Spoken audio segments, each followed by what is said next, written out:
The fine came on a Tuesday morning in mid-January, slipped under my windshield wiper while I was inside grabbing coffee after clearing 6 inches of fresh snow from every street in Meadowbrook Estates.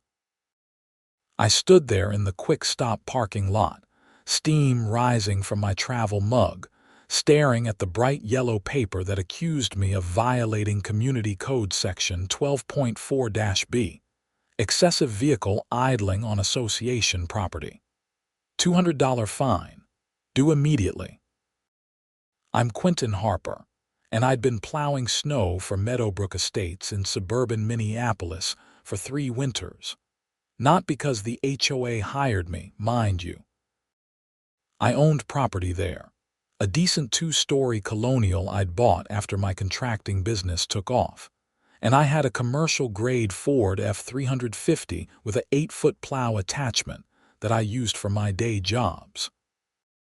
Every time it snowed, I'd wake up at 4 in the morning and clear every single street in our development before heading to my paying gigs. Did it for free. Did it because I grew up in Minnesota and understood what neighborly meant. The development had 47 houses spread across 8 streets, all winding through what used to be farmland 20 miles west of Minneapolis proper. The city plowed the main road that led to our entrance, but everything inside our gates was supposedly our responsibility. The HOA charged us each $200 monthly for maintenance and services, but I'd never once seen them arrange for snow removal. Most winters, people just stayed home during storms or drove through the mess carefully until the sun melted enough to make things passable. Until I started plowing anyway. I walked back to my truck, the fine still in my hand, and checked my phone. 7:30 in the morning. The HOA president, a woman named Patricia Hendricks, didn't typically show her face before 9, but her little sidekick Karen Whitmore was probably already prowling around looking for violations. Karen was the community manager, a title she wielded like a weapon, and she'd made it her personal mission to find something wrong with every property at least once a month. I drove home slowly, my plow raised, thinking about the absurdity of it all. The fine cited 3 separate instances over the past 2 weeks where my truck had been observed idling for longer than 5 minutes while parked on association streets. What they failed to mention was that during those instances, I was outside my truck, shoveling someone's driveway by hand because they were elderly or disabled.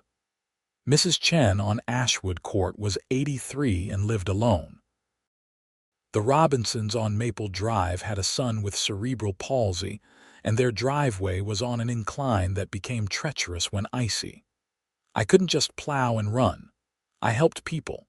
My wife Amanda was getting ready for work when I walked in. She took one look at my face and knew something was wrong. "What happened?" I handed her the fine. She read it twice, her expression shifting from confusion to anger. "This is because you plowed the streets. They're fining you for helping everyone. Apparently my truck idles too long. Your truck needs to idle in this cold or it'll stall out. It's -5 degrees outside." Amanda worked as a nurse at Hennepin County Medical Center and had grown up in International Falls. She understood winter. "Are they insane?" "Probably just Karen being Karen. You need to fight this." I shook my head, already forming a plan that was probably childish but felt absolutely necessary. "No, I'm going to pay it, and then I'm never plowing another street in this neighborhood again." Amanda studied my face. We'd been married 8 years and she knew when I'd made up my mind about something. "You're serious?" "Completely. They want to fine me for helping. Fine. Let them figure it out themselves." The next snowfall came 4 days later. I woke up at my usual 4 in the morning, looked out the window at the 6 inches of fresh powder glowing under the streetlights, and rolled over and went back to sleep. When I left for work at 7, I took my truck out through streets that hadn't been touched. My plow stayed raised. I drove carefully, my four-wheel drive handling the conditions easily, and I didn't feel a single pang of guilt. By noon, my phone started buzzing. Text messages from neighbors. "Hey Quinton, you feeling okay? Streets didn't get plowed. Not sure if you knew, but we got snow last night. Everything all right? Notice the streets are pretty bad." I responded to each one with the same message. "Got fined by the HOA for plowing. Won't be doing it anymore. Sorry." The responses came fast. "What do you mean fined? That's crazy. Can they do that?" I sent them all a photo of the yellow citation. Within an hour, I heard through Amanda that the neighborhood Facebook group was exploding. She showed me some of the posts during her lunch break when she called. "People are furious," she said. Margaret Wu just posted that she almost slid into a mailbox trying to get to work. Dave Thompson is asking who authorized the fine. Everyone's tagging Patricia and Karen, but neither of them are responding. They'll respond eventually.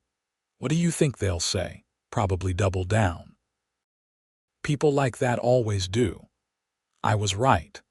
That evening, Patricia Hendricks posted a long statement on the Facebook group. Amanda read it to me while I was making dinner.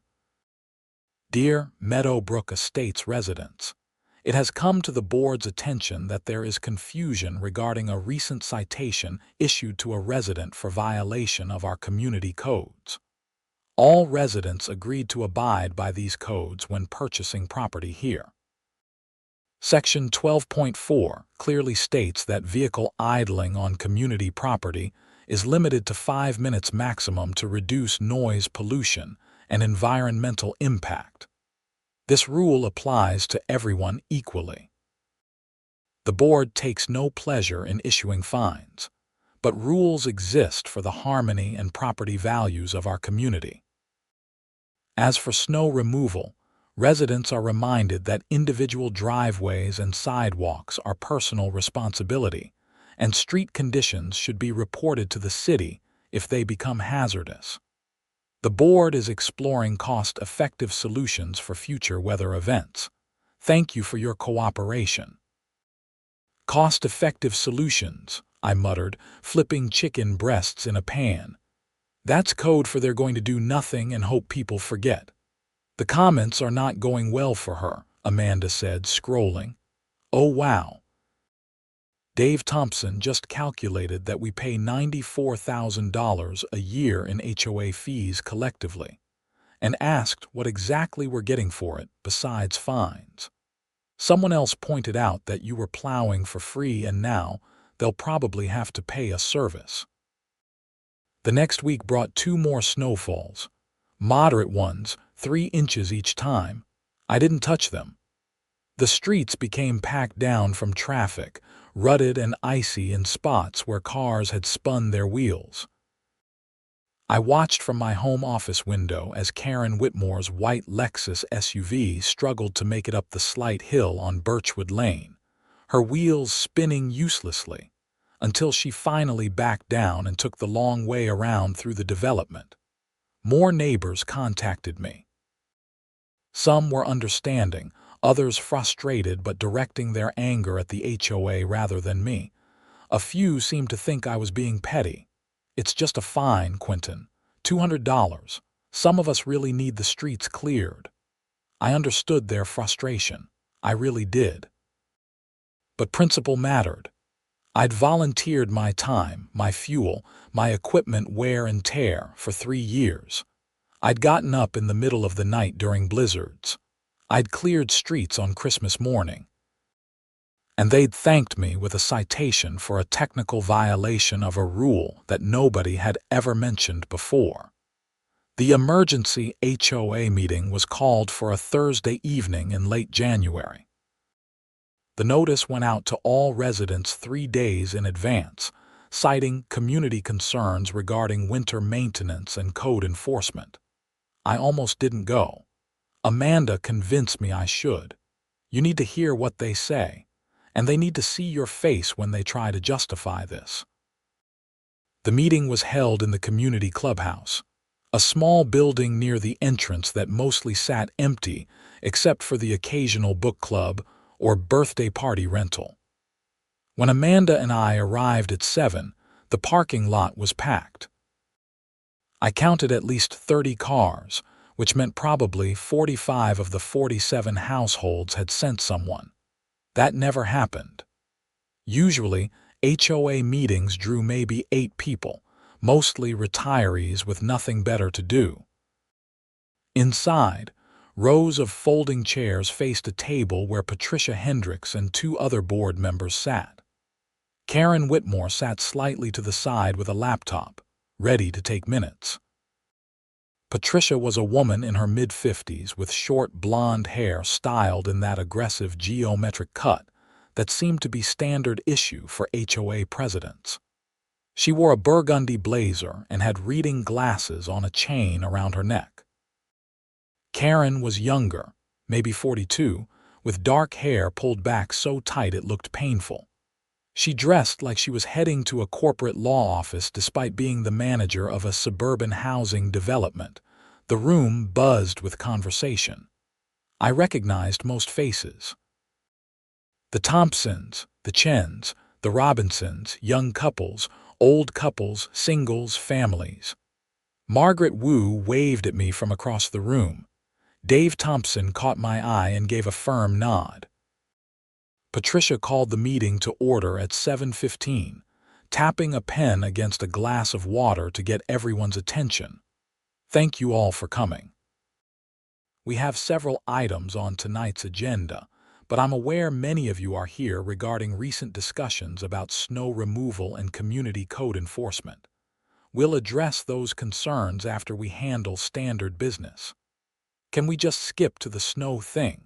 Someone called out. I turned and saw it was Mark Foster, a guy about my age who worked in IT and had twin toddlers. Patricia's smile was tight. We have procedures, Mark.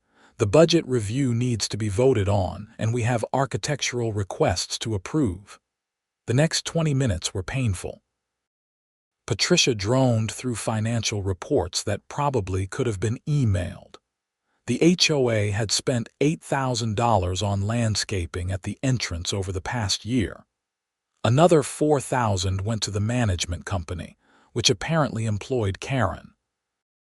There were line items for insurance, utilities for the clubhouse, legal fees, and a vague category called administrative costs that totaled $12,000. Dave Thompson raised his hand. Patricia, I'm looking at these numbers and I'm seeing we have a reserve fund of over $130,000. That's more than a year's worth of dues. What exactly is that for? Emergency repairs, future capital improvements, legal contingencies. Has it ever been used? The board maintains the reserve as a fiduciary responsibility. Right, but has it ever been used for anything? Patricia shuffled papers. We had legal fees 2 years ago regarding a property dispute. That's covered under the legal fees line item in the operating budget. Dave, we can discuss this after the meeting if you'd like to schedule time with the treasurer. I'd like to discuss it now since we're all here. The tension in the room ratcheted up. Patricia took a long sip of water. Karen typed furiously on her laptop, probably noting Dave as a troublemaker for future reference. Finally, we reached the topic everyone actually cared about. Patricia cleared her throat and put on her reading glasses. Regarding snow removal and recent enforcement actions. The board has received feedback that residents are concerned about street conditions during winter weather. We want to assure everyone that resident safety is our top priority. Then why did you fine Quinton for plowing? Margaret Chen's voice was sharp despite her age. He was helping all of us. Mrs. Chen, the board appreciates volunteerism. However, all residents must follow community codes. Mr. Harper's vehicle was observed violating the idling ordinance on multiple occasions. Because he was shoveling my driveway. Margaret stood up, all 4'11" of her vibrating with indignation. My driveway, by hand. Because I cannot do it myself and you people don't provide any services despite taking my money every month. Applause broke out. Patricia banged her pen against the glass again. Please, let's maintain decorum. The idling ordinance exists for good reasons. Excessive exhaust fumes, noise disturbance. At 4:30 in the morning, Dave Thompson again. Who exactly is being disturbed at 4:30 in the morning?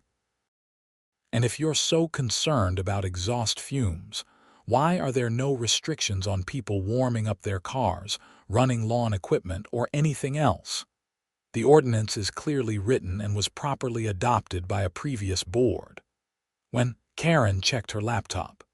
2018. And how many times has it been enforced before this? Silence. That's what I thought, Dave said. So you dusted off some random rule nobody knew about to fine a guy for helping his neighbors. That's what this is. I decided it was time to speak up. I stood, and the room quieted. I'm not here to cause problems. I paid the fine. I'm done plowing. That's it. You want to enforce your rules, fine, but I'm not volunteering my time and money anymore just to get punished for it. Mr. Harper, no one asked you to plow the streets, Karen said, her voice having that particular condescending tone that made my jaw clench. You took that upon yourself. The association never contracted with you for that service. You're right. I did it myself, and now I've stopped. So what's your solution? Patricia jumped in. The board is obtaining quotes from professional snow removal services. Once we have numbers, we'll present options to the community. And how much is that going to cost? Someone asked. We're still gathering information. Dave pulled out his phone. I looked this up. Professional plowing for a community our size runs about $300 to $500 per occurrence, depending on snowfall amount. We average 20 plowable snow events per winter. That's $6,000 to $10,000. Where's that money coming from? We'll assess the budget and make recommendations. So a special assessment, you're going to charge us more money. That would require a community vote, but you'll propose it. Patricia was getting flustered. Her face was red and she kept adjusting her glasses. The board will do what's fiscally responsible. Perhaps if residents had expressed concerns about Mr. Harper's services being crucial, we could have approached this differently. We didn't know you'd fine him for helping. This from a younger woman, Sarah Kim, who lived 2 houses down from me. We all just thought he was being nice, which he was, and you punished him for it. Now you're saying we have to pay thousands of dollars for something we were getting for free. The meeting devolved from there. Multiple people talking at once, accusations flying, Patricia trying to maintain control and failing. Eventually, she just stood up and announced that the board would table the discussion and communicate next steps via email. People filed out angry and confused. In the parking lot, I was stopped 6 times, neighbors thanking me for what I'd done, apologizing that it ended this way, expressing anger at the board. Margaret Chen hugged me and told me I was a good boy, which made me feel like I was 7 years old again. Dave Thompson caught up with me as Amanda and I reached our truck. Hey, I'm going to request a special meeting to recall the board. I think we have grounds. Interested in signing the petition? I don't want to be board president if that's what you're asking. No, I'm thinking I'll run. But I need 15% of homeowners to sign a recall petition. That's 8 signatures. I've already got 5 people who said they're in. I looked at Amanda. She shrugged. Might as well finish what they started. Sure, I told Dave. Count us in. February arrived with a vengeance. Minnesota winters are unpredictable, but that year we got hammered. A major storm system parked itself over the upper Midwest and just kept dumping snow. 4 inches on a Monday, 6 more on Wednesday. 8 inches over the weekend. The streets in Meadowbrook Estates became a disaster zone. The city wouldn't plow inside our development because it was private property. The HOA still hadn't hired anyone. Patricia sent out an email saying they were finalizing contracts, but no service ever materialized. People started parking at the bottom of hills and walking to their houses. Those with all-wheel drive made it through barely. Those without either stayed home or risked getting stuck. I watched it all from my window. Part of me wanted to cave, to just hook up my plow and fix it, but a larger part knew that would solve nothing. They'd learn nothing. And I'd be right back where I started, volunteering myself into citations. The Facebook group became a war zone, people demanding the board do something. Karen Whitmore posting passive-aggressive reminders that residents were responsible for their own driveways and should exercise caution on unplowed streets. Someone started a rumor that Patricia had family connections to a specific snow removal company and was dragging out the process to give them the contract at an inflated price. I had no idea if that was true, but it spread like wildfire. Dave Thompson's recall petition gained signatures rapidly. Within a week, he had 23 households signed on, well over the required threshold. He submitted it formally to the board on February 9th, along with a request for a special election within 30 days per the HOA bylaws. Patricia's response came 3 days later. She rejected the petition on procedural grounds, claiming some signatures weren't properly witnessed and others came from households with delinquent dues. Dave immediately consulted with a real estate attorney who told him Patricia was wrong on both counts. He sent a formal demand letter to the board threatening legal action. That's when things got weird. On February 14th, Valentine's Day, I got home from a job site to find another citation on my door. This one claimed I had unpermitted exterior modifications to my property. Specifically, I'd installed a shed in my backyard without architectural committee approval. The shed had been there when I bought the house 4 years ago. I called Dave immediately. "Did you get one too?" "Yep. They're saying my mailbox doesn't meet design standards." "It's the same mailbox that's been here for 6 years. This is retaliation, Quinton." Over the next week, every single person who signed the recall petition received some form of citation. Basketball hoops in driveways, garbage cans visible from the street, holiday decorations up past approved dates. Window treatments not on the approved list. Most were absurd. All were clearly targeted. Margaret Chen got cited for having a bird feeder that constituted an unapproved structure. She called me in tears. "I'm 83 years old. I like watching the birds. Now they're saying I have to pay a $100 fine or remove it. This is cruel." I drove over to her house that evening. The bird feeder was a simple wooden post with a platform, something her late husband had built a decade ago. It was maybe 4 feet tall and attracted cardinals and chickadees. Calling it an unapproved structure was insane. "Don't pay the fine, Margaret. Dave Thompson is getting a lawyer. This is harassment." "I don't want trouble, Quinton." "You're not causing trouble, they are." But Margaret was scared. A lot of the older residents were. The HOA had power over their homes, could place liens on properties for unpaid fines, could make their lives miserable. It was legal bullying, and it was working. The next community meeting was on February 22nd. The attendance was even higher than before. Dave had arranged for the real estate attorney to attend. Her name was Diane Moss, and she was a woman in her 60s who specialized in HOA disputes. Patricia tried to start with normal business. Diane stood up immediately.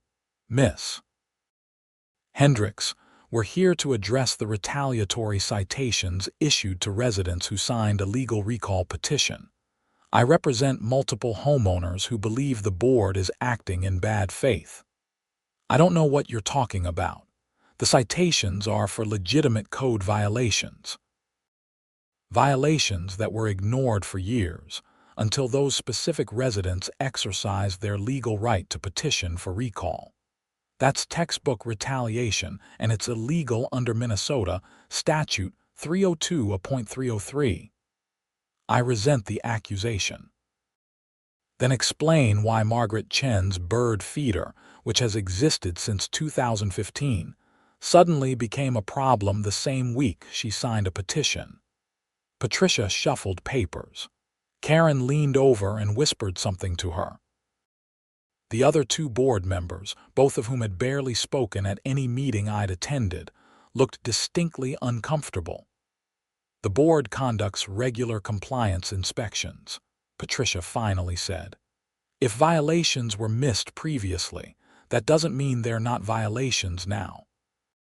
So it's coincidence that all 23 petition signers received citations within a 7-day period. I'm not going to be cross-examined in a community meeting. Then, I'll see you in court. I'm filing an emergency injunction tomorrow to halt all fines and suspend the board's enforcement powers pending an investigation. I'm also filing complaints with the Minnesota Attorney General's office for HOA abuse. The room erupted in conversation. Patricia tried to respond but couldn't be heard over the noise. Finally, she grabbed her materials and stood. "This meeting is adjourned." "You can't just adjourn," Dave shouted. "We have business to address." But Patricia, Karen, and the other board members walked out. Just left the clubhouse entirely while 40-plus residents sat there stunned. Deanne Moss smiled slightly. "Well, that helps my case considerably. Can someone make sure the security camera footage from tonight is preserved?" The legal battle moved quickly by HOA standards, which meant it still took weeks. Deanne filed her injunction. The board hired their own attorney, a guy named Robert Vance, who sent threatening letters to anyone who spoke publicly about the dispute. The local news picked up the story after someone, probably Dave, tipped them off. A reporter from WCCO came out and interviewed several residents. I declined to go on camera, but Margaret Chen did. She stood in her backyard with her bird feeder and calmly explained how she'd lived in Meadowbrook Estates for 18 years and never had problems until she stood up to the board. The segment aired on the evening news. HOA horror stories. Meadowbrook Estates residents fight back against what they call board tyranny. It wasn't exactly fair and balanced journalism, but it was accurate. The exposure changed things. The Minnesota Attorney General's office opened an investigation. The board's insurance company apparently sent someone to meet with Patricia and Karen, and afterward the retaliatory citations were quietly withdrawn. Not apologized for. Just withdrawn with a terse email saying the board had reviewed its enforcement priorities. Deanne's injunction was granted in early March. A judge ruled that the board couldn't issue any new citations or collect on disputed fines until the investigation concluded. He also ordered that the recall election proceed within 2 weeks. During all of this, the snow kept falling. By March, Meadowbrook Estates looked like a disaster area. The main route through the development had a single-car width path packed down by traffic. The rest was piled snow, ice ruts, and impassable sections. Several residents had taken to parking outside the development and walking in. 2 people I knew of had gotten stuck badly enough they'd needed tow trucks. No professional snow removal service ever materialized. When Dave finally got access to board records through legal discovery, he found out why. Patricia had never actually obtained quotes. She'd contacted one company in mid-January. They'd provided an estimate of $7,000 for the season, and she'd simply never responded to them. There was no contract negotiation, no price comparison, no attempt to solve the problem. She just hoped everyone would forget or blame me. The recall election was held on March 14th. It was a mail-in ballot with a 2-week voting window. Residents could vote to remove Patricia, Karen, who technically wasn't elected but served at the board's pleasure, and the 2 other board members. They could also vote for new board members from a slate of candidates. Dave Thompson ran for president. Sarah Kim ran for vice president. 2 other neighbors I knew casually, Tom Brewster and Linda Ramirez, ran for the remaining board seats. Their platform was simple: transparent budgeting, reasonable enforcement of codes, and community services that actually served the community. The results were announced on March 28th. 84% of households voted, which was apparently a record. The recall passed with 73% approval. Dave, Sarah, Tom, and Linda won their seats with similar margins. Patricia Hendricks didn't attend the transition meeting. Karen Whitmore did, briefly, to hand over files and passwords. She was icily professional and refused to make eye contact with anyone. Her employment was terminated effective immediately, with Dave explaining that the board would handle management duties directly for now and possibly hire someone new later if needed.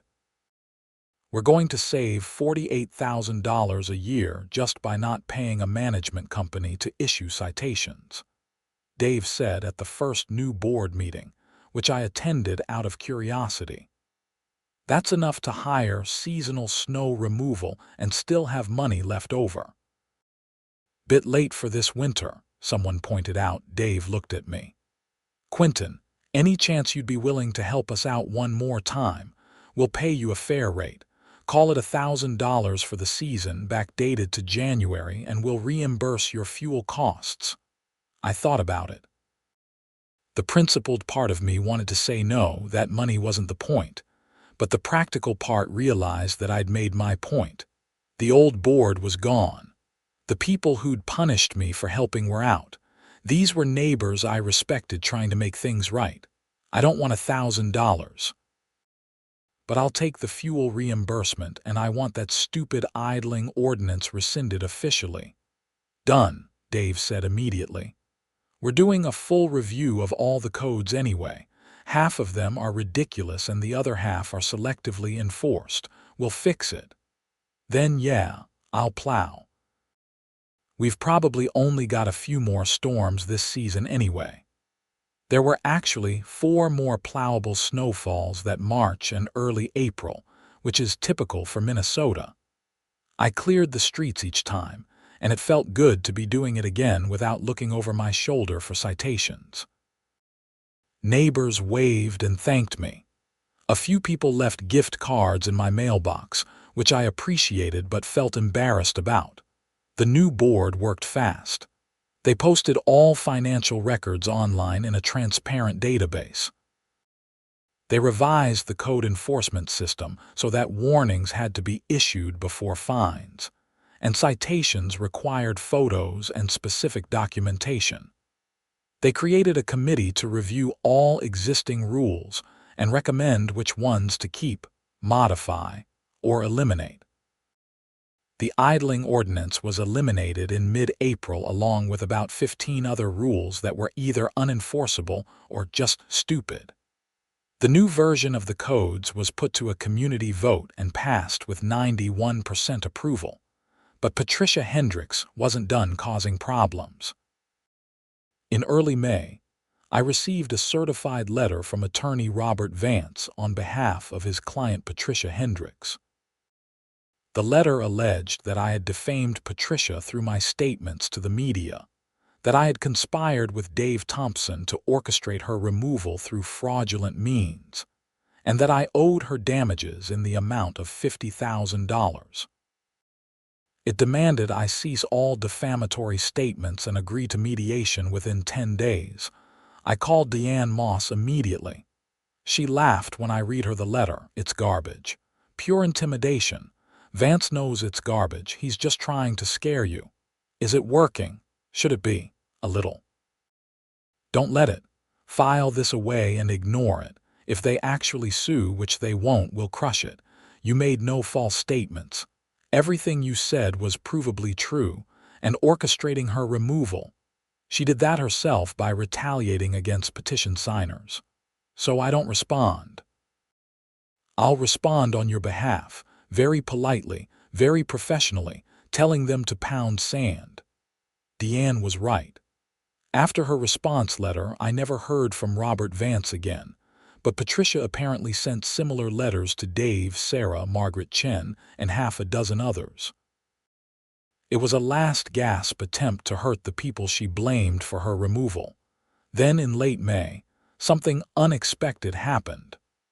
The Minnesota Attorney General's office concluded its investigation and issued a report.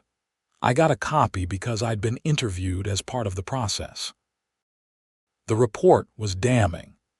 It found that Patricia Hendricks and Karen Whitmore had violated multiple state statutes governing HOA conduct. They'd issued retaliatory fines, failed to maintain proper financial records, misappropriated association funds for personal expenses, and violated open meeting laws by making decisions without proper board votes. The misappropriation part was news to everyone. Apparently, Patricia had been using the HOA credit card for personal expenses, including restaurants, shopping, and travel. Nothing huge, but over 2 years it added up to about $8,000. She'd categorized it all as administrative expenses in the budget. Karen had similar charges totaling about $3,000. The AG's report referred the matter to the Dakota County Attorney's Office for possible criminal prosecution. I was working on a deck project in Eagan when Dave called me with the news that charges had been filed. 2 counts of felony theft by swindle for Patricia, 1 count for Karen. Apparently in Minnesota, using your position in an organization to steal more than $1,000 crosses into felony territory. Holy crap, I said, sitting down on a stack of lumber. I mean, I knew she was terrible, but I didn't think she was stealing.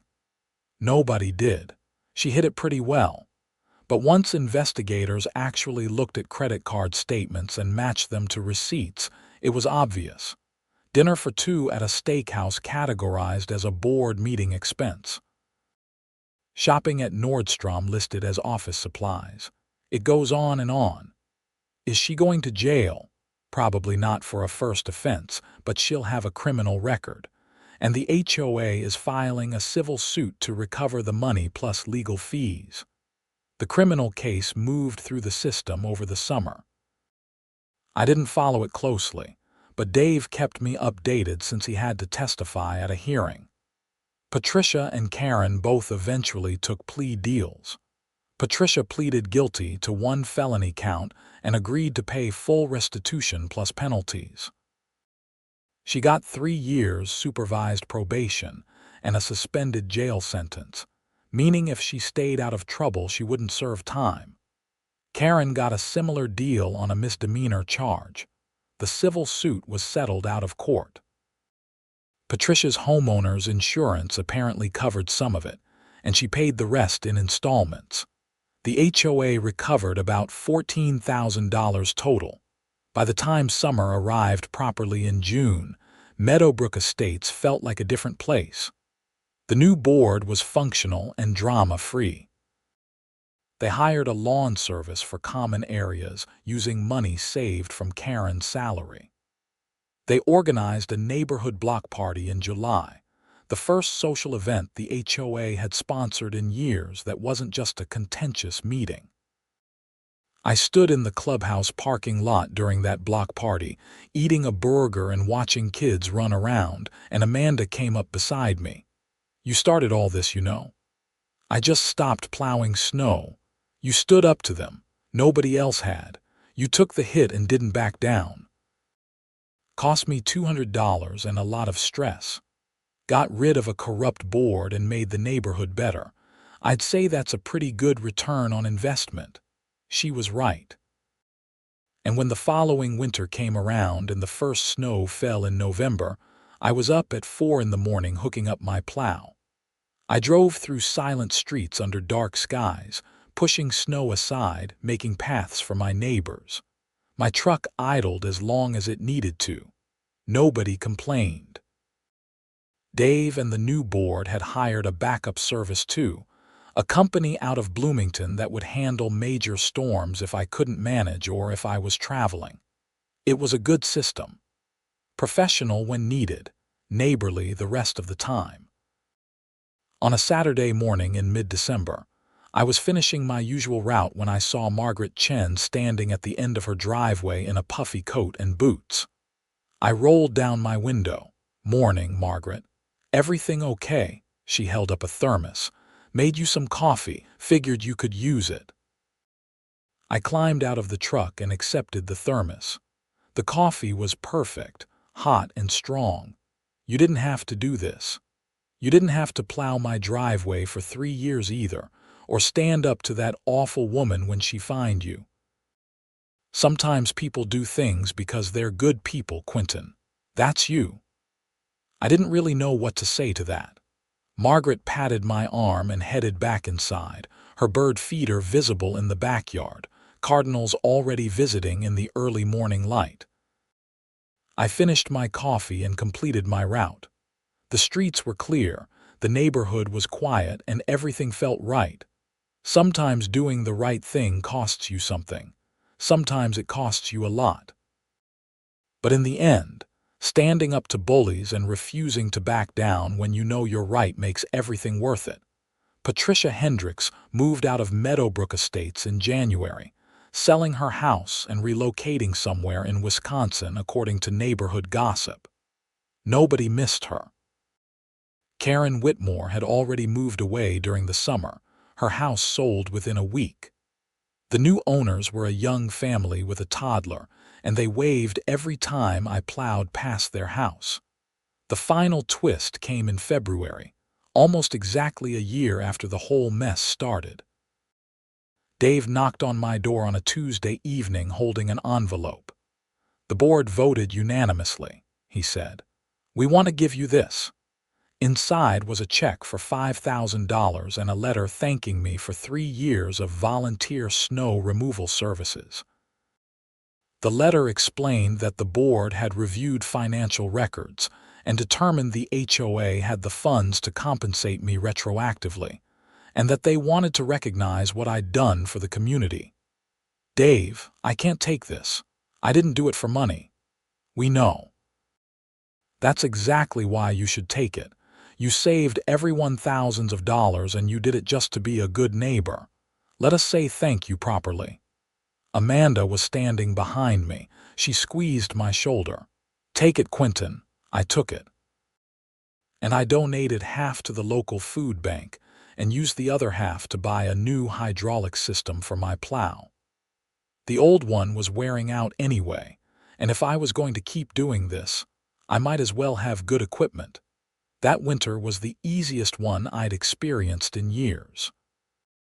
Not because of the weather, which was actually worse than average with 26 plowable events, but because I could do the work without stress, without looking over my shoulder, without wondering if someone was going to punish me for helping. The HOA worked with me instead of against me. Neighbors appreciated what I did instead of taking it for granted. And when I needed backup, because I was traveling for work, the professional service filled in seamlessly. By the time spring came around again, the whole situation had faded into neighborhood legend. The story of the terrible HOA board that fined a guy for plowing snow and got taken down by angry residents. New people moving into the development heard the tale and seemed impressed that the community had actually fought back and won. Dave Thompson turned out to be a solid HOA president. He ran things efficiently, communicated clearly, and treated residents like adults. The board meetings were boring in the best possible way, just functional discussions about maintenance schedules and budget items. Attendance dropped back to normal levels because there was no drama to protest. I settled back into my routine. Work during the week, family time on weekends, plowing when it snowed. Simple and good. One afternoon in early April, I was in my garage organizing tools when my phone rang. Unknown number, Minnesota area code. I almost didn't answer, but something made me pick up. Is this Quinton Harper? Yes. Hi, my name is Michael Chen. I'm Margaret Chen's grandson. I don't think we've met. I know who you are. Your grandmother talks about you. How is she? That's actually why I'm calling. She passed away last night in her sleep. The doctors said it was a heart attack, very quick. I sat down on my workbench. Margaret had seemed fine just a few days ago when I'd seen her walking in her yard, binocular around her neck for bird watching. I'm so sorry. She was a wonderful person. She was. And she talked about you a lot, especially this past year. When we were going through her papers this morning, we found something I think you should have. 2 days later, I attended Margaret Chen's funeral. It was well attended, her family flying in from California and Oregon, neighbors and friends filling the church. During the reception afterward, Michael approached me with a manila envelope. Gran left this for you. It's in her will, actually. She updated it last summer. Inside was a handwritten letter and a check. The letter was in Margaret's neat, old-fashioned handwriting. Dear Quinton, if you're reading this, I've moved on to whatever comes next. I hope it involves birds. I wanted to thank you for being a true neighbor. Not just for plowing my driveway, though that was appreciated more than you know, but for standing up when it mattered, for showing an old woman that bullies don't always win. You gave me courage when I needed it, and you gave this whole community a reminder of what neighbors should be. The check is from selling my house. My family doesn't need the money, but I thought you could use it to help others the way you helped me. Maybe donate it. Maybe use it for your business. Maybe just buy yourself something nice. Whatever you choose, know that you made my last years better and safer and happier. Thank you, Quinton. You're one of the good ones. With love and gratitude, Margaret Chen. The check was for $20,000. I stood there in the church reception hall with tears running down my face while Amanda read the letter over my shoulder. Michael Chen put his hand on my arm. She meant every word. We all wanted to fight you on this, tell you to refuse it, but her will was very specific. She wanted you to have it. I don't know what to say. Say you'll use it well. That's all she wanted. I did use it well. Amanda and I talked for a long time about what Margaret would have wanted. We donated $10,000 to a local senior center that provided services for elderly people who needed help with home maintenance, snow removal, and other tasks. We set up a small scholarship fund at the community college in Margaret's name for students studying environmental science or biology. Her love of birds reflected in the criteria. The remaining $10,000 we kept, putting it toward our savings with the plan to eventually help Amanda's parents when they got older and needed support. The bird feeder in Margaret's old backyard stayed up. The new owners kept it, telling me they loved watching the birds and had heard the story about the citation. They even added a second feeder and a bird bath. Margaret would have loved that. As another winter approached and I prepared my plow for the season, I thought about everything that had happened. A stupid fine over idling had sparked a chain of events that exposed corruption, removed bad leaders, brought a community together, and taught me that standing on principle matters even when it's costly. I'd started out just wanting to help my neighbors by plowing snow. I'd ended up helping them in ways I never expected. And while I'd never wanted conflict or drama or attention, I didn't regret any of it. Because when someone punishes you for doing good, You can either cave and accept that the bullies win, or you can stand up and fight back and maybe, just maybe, make things better for everyone. The first snow of the new season fell on a Monday night in November. I was up at 4 the next morning, coffee in hand, climbing into my truck. The engine rumbled to life, the plow dropped into position, and I headed out into the dark streets of Meadowbrook Estates. My truck idled as long as it needed to. The streets got cleared. The neighbors were safe. And somewhere, I like to think Margaret Chen was watching the cardinals at a heavenly bird feeder and smiling. That's the thing about communities. They're only as good as the people who care enough to make them work. And when someone tries to stop you from caring, from helping, from being a good neighbor, that's when you have to care even more. That's when you have to stand up and say, no, this isn't right, and I'm not going to let it continue. I done that. We'd all done that together. And Meadowbrook Estates was better for it. No more Patricia Hendricks issuing petty fines. No more Karen Whitmore prowling for violations. No more corrupt board hiding financial misconduct behind procedural rules. Just neighbors helping neighbors, a board that actually served the community, and streets that got plowed when it snowed. Sometimes, you have to stop doing the good thing to make people realize how much that good thing mattered. It's a hard lesson to teach and a harder one to learn. But when it works, when people wake up and recognize what they had and what they almost lost, it changes everything. I thought about all of this as I drove through the quiet pre-dawn streets, pushing snow aside, making paths, doing the work I'd always done, but now with appreciation, instead of citations. The sky started to lighten in the east, that deep blue glow that comes before sunrise on cold winter mornings. Lights began turning on in houses as people woke up, got ready for work, prepared to start their days. They'd walk out to cleared driveways and plowed streets. They'd drive safely to work. Their kids would get to school without bus delays. And most of them probably wouldn't think twice about it because that's how it should be. Good things happening quietly in the background, making life better without fanfare or drama. That was fine with me. I didn't need thanks or recognition. The work itself was the reward, the satisfaction of doing something useful, of being the kind of person who helps.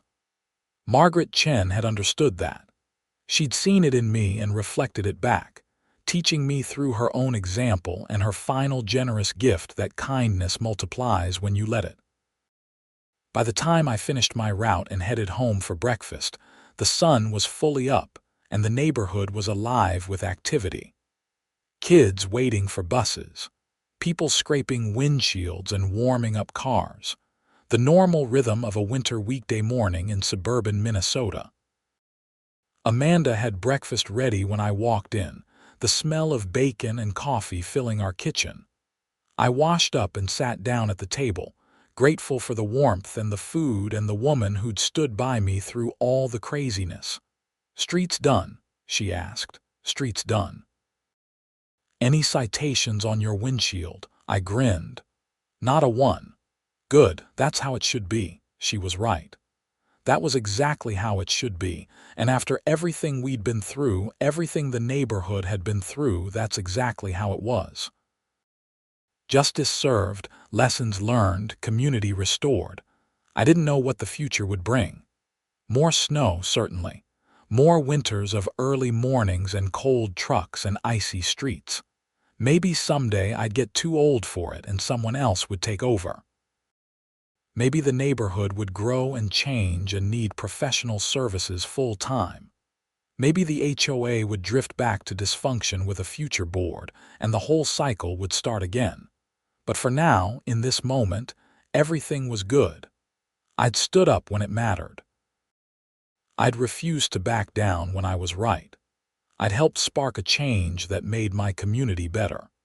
And I'd learned that sometimes the most powerful thing you can do is simply stop doing something you've always done, forcing people to notice what they took for granted and fight to get it back. The fine that started everything, that yellow paper under my windshield wiper citing me for idling too long, was framed on the wall of my garage now. Amanda had done it as a joke, but I kept it there as a reminder that unjust rules should be challenged, that volunteer work is valuable and should be respected, that standing on principle costs something but gives back more. $200. That's what they'd find me, for helping, for being a good neighbor, for giving my time and fuel and effort to make life better for everyone around me. They'd thought that fine would make me comply, would force me to either stop plowing or follow their arbitrary rule about idling. Instead, it had sparked a revolution. A small one, just a neighborhood HOA uprising, but a revolution nonetheless. Bad leaders removed, corrupt practices exposed, good people empowered, community strengthened. Not bad for a $200 fine. I finished my breakfast and got ready for my paying work, a kitchen renovation in Rosemount. As I loaded my truck with tools and materials, I looked around at Meadowbrook Estates in the morning light. Clear streets, happy neighbors, a well-run community association. This was what home should feel like. Safe, cared for, functional, and I'd helped make it that way. Not by plowing snow, though that was part of it, but by refusing to accept injustice, by standing up to bullies, by bringing people together around a common cause, by showing that ordinary residents have power when they choose to use it. Margaret Chen had called me one of the good ones. I hoped she was right. I hoped that when my time came and people looked back on my life, they'd see someone who helped when he could, who stood up when he should, who made his little corner of the world a bit better than he found it. That's all any of us can do, really. Make our corner better. Help our neighbors. Stand up for what's right. The rest sorts itself out. I drove out of Meadowbrook Estates that morning with clean streets behind me and honest work ahead of me. The saga of the HOA fine was over, settled, resolved. Patricia Hendricks and Karen Whitmore were gone, their corruption exposed and punished. Dave Thompson and his board were running things properly. The neighborhood was thriving, and me. I was just Quinton Harper, contractor and snowplow operator, husband and neighbor, a guy who'd started something by refusing to accept unfair punishment for doing good. It had been messy and stressful and costly in ways beyond money. But looking back, I wouldn't change any of it. Because sometimes you have to stop plowing the streets to show people what happens when nobody does. Sometimes you have to accept the conflict to achieve the resolution. Sometimes you have to stand alone before others will stand with you. And sometimes a $200 fine for idling too long becomes the catalyst for actual change, for justice, for a community remembering what it means to be a community. That was worth every penny, every sleepless night, every moment of stress and uncertainty. That was worth everything. The snow would keep falling. I'd keep plowing. Life would go on, but it would go on better, fairer, more just than before, and that made all the difference.